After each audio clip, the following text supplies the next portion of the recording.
Au petit matin d'un beau jour de printemps, voilà que deux jeunes se réveillaient tant bien que mal. L'heure ne semblait guère propice au réveil, mais qu'importe, ils partiront vaincre cette montagne en canoë.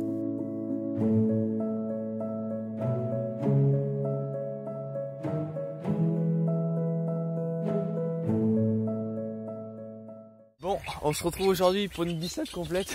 Ouais. Là il est 5h30, on s'est réveillé à 4h59 parce que 5h ça serait trop tard. Donc là on a le canoë là-bas. Ouais, j'espère que vous le voyez. Et tout ça. Et on est au lac du Salagou, s'il y en a qui connaissent. Avec la terre rouge et tout, c'est vraiment super sympa. Et il y a une petite île, nous on l'appelle l'île, c'est plus une presqu'île. Ouais. On va essayer d'y aller et on va... C'est n'importe quoi. On va essayer de monter tout en haut, mais du coup on est obligé de prendre le canoë parce qu'on va pas le laisser là-bas. On va essayer de monter tout en haut avec le canoë. Mais avant ça, il faut arriver à l'île. Hein. Ouais, on a. Ça va pas être je dirais qu'on a à peu près 1 km. Je dirais exactement combien on a.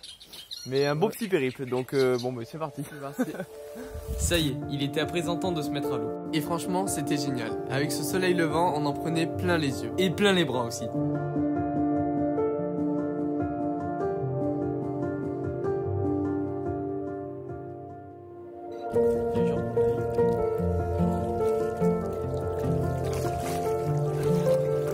En vrai, c'est large pire que ce qu'on pensait parce qu'on pensait pas enlever nos chaussures et tout.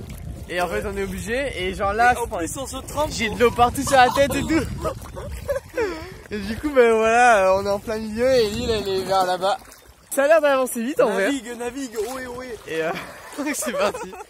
Bon, petit résumé de notre parcours, ça c'était notre point de départ. L'objectif était dans un premier temps d'aller jusqu'à l'île. Et pour ça, 1 km 800 à parcourir. Et une fois arrivé à l'île, il fallait aller en haut. Oui, toujours en canoë.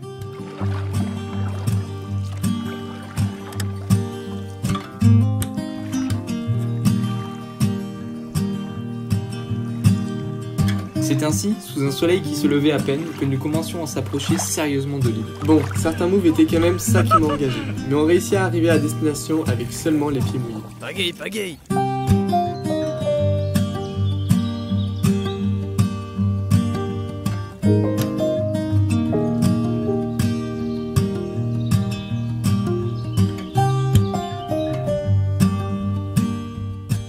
Voici dans le vif du sujet, bordel. Je sais pas si vous voyez un peu.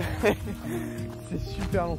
Du coup là, ce qu'on va faire, c'est que vu qu'on a les deux pagaies, la pompe et tout, on va monter et on va cacher dans la brousse. C'est ça la technique, hein, si vous partez en expédition. Cachez tout ce que vous avez dans la brousse. Hop. Là, ça fait la diff. Hop. Voilà, là on peut plus du tout les voir. Bon, vous direz pas où elles sont, hein.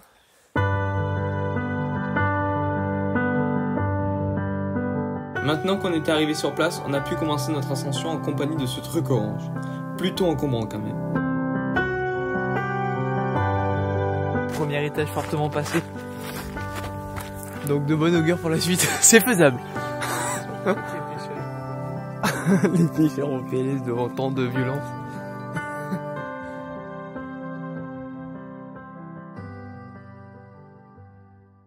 Petite chose un petit peu plus difficile encore. C'est qu'il y a des trucs super piquants sur le bord de la route, sur le bord du chemin. Et en fait, faut faire gaffe de pas crever le canoë. Parce que le but c'est de rentrer, pas de rester ici. Mais excellente surprise, on a trouvé un petit chemin, un petit camino comme on dirait. Donc on en profite quoi. Putain, j'ai brasigué cette ceinture con.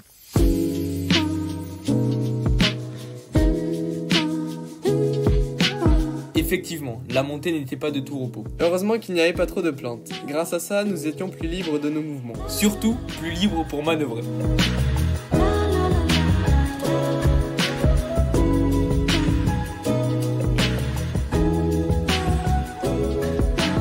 Allez, on a fait 70 mètres à peu près de dénivelé.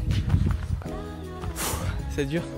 Vraiment dur parce que le canoë il pèse combien? Un bon 10 kg. Donc c'est vraiment la galère. Surtout qu'on ne veut pas emprunter les chemins qui sont déjà faits. Parce que on passe pas dedans. On va la chercher. Mais bon, on avance pas mal. La vue était super belle. Et on commençait à prendre vraiment de la hauteur par rapport au lac. Ça faisait maintenant plusieurs dizaines de minutes qu'on grappillait bout par bout cet îlot. Nous étions maintenant totalement seuls avec un sommet qui s'approchait très lentement de nos mirettes. Ok, il est 7h30. Donc là on n'arrive pas à voir le sommet encore, mais je pense qu'on est vraiment pas loin. Et puis c'est extrêmement dur. C'est foireux, c'est foireux. Putain, ouais, c'est excellent vraiment. Et franchement je vous invite à faire ça un jour. Je vous invite à porter des canoës les gars. Alors c'est quoi Nico le plan? Là il va falloir déposer des affaires parce que il va falloir passer le canot de profil. Parce que le rocher est à 30 mètres, mais comme d'hab c'est foireux et on n'a pas la place de le passer dans la largeur, donc on va le passer comme ça là. Imaginez-vous maintenant la douleur que subissaient nos petits bras, parce que ça passe peut-être vite chez vous, mais sur le terrain, c'est pas la même. Le sol était constamment glissant et tout ça dans des montées qui ne faiblissaient pas. Par contre, une fois tous ces passages derrière nous, un dernier problème apparut pour compliquer encore un peu plus la chose. Bon ben voilà, la bête s'est échouée. Elle est entre les rochers, bien coincée. Parce qu'on peut pas la monter plus. Nous on va y aller pour vous montrer, mais on peut pas monter du tout plus avec parce que s'il y a un move en angle droit, impossible à faire et c'est entre des rochers et tout. C'est quand même réussi, on voulait en compter la mettre sur le rocher. Ouais, elle est sur le rocher. Ouais. Bon allez on se retrouve en haut. Mais ouais, on se retrouve direct en haut. Et voici ce move. Bon, comme vous pouvez le voir, c'est pas trop propice en canoë. Oh cet escalader fou. Oh putain, Attention, on a ouais. fait déjà une vidéo escalade. Ouais, j'avoue. Petit vide des familles ici là. Non, il y a que 100 mètres déjà.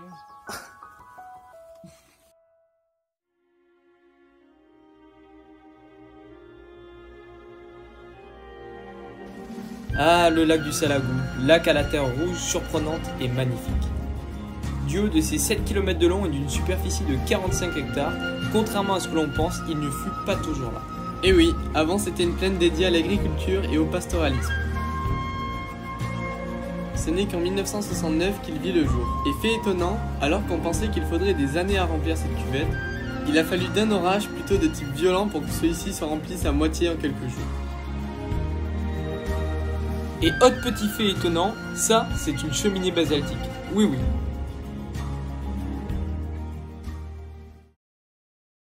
Bon, on est en haut là. Nous on vient avec on était avec les pêcheurs là. Ouais, on était là avec les pêcheurs. On est parti à 5 heures de là-bas là. Ouais, de là, il y a les camping-cars. Du coup voilà.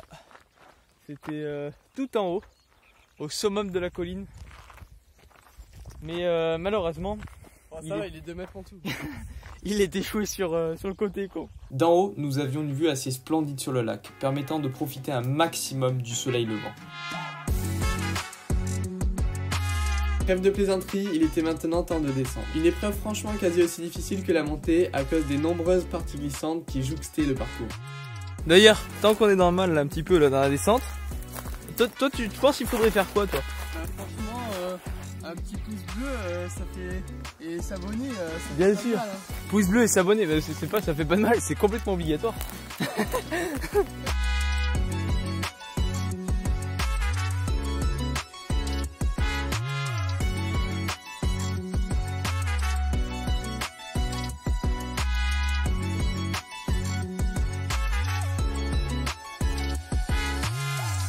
Là il est 9h, on vient d'arriver à destination. Enfin destination, calmons-nous, on n'y est pas encore. Non, en vrai, on a tout descendu. Ouais, là. on vient de tout descendre, on est à l'eau là. C'était beaucoup trop dur. Bon là on va essayer de revenir. Là on est peut-être dans le sens du vent, donc ça peut être pas mal. Bon allez c'est parti. En un mot, c'est dur. Et en plus, en fait, c'est pas du tout plus facile que tout à l'heure. C'est un peu Il y a plus dur que zéro tout à vent l'heure. en fait. Et on a les épaules complètement humiliées. Ouais, Du coup bah. je pense qu'on est coincé en vrai. Viens on fait le papillon pour revenir. Et vidéo canoë à voile à un moment, vous êtes pas prêts. Je l'ai annoncé. Bref, belle expédition terminée, encore une belle balade au compteur. On vous retrouve donc prochainement pour de nouvelles aventures. A bientôt!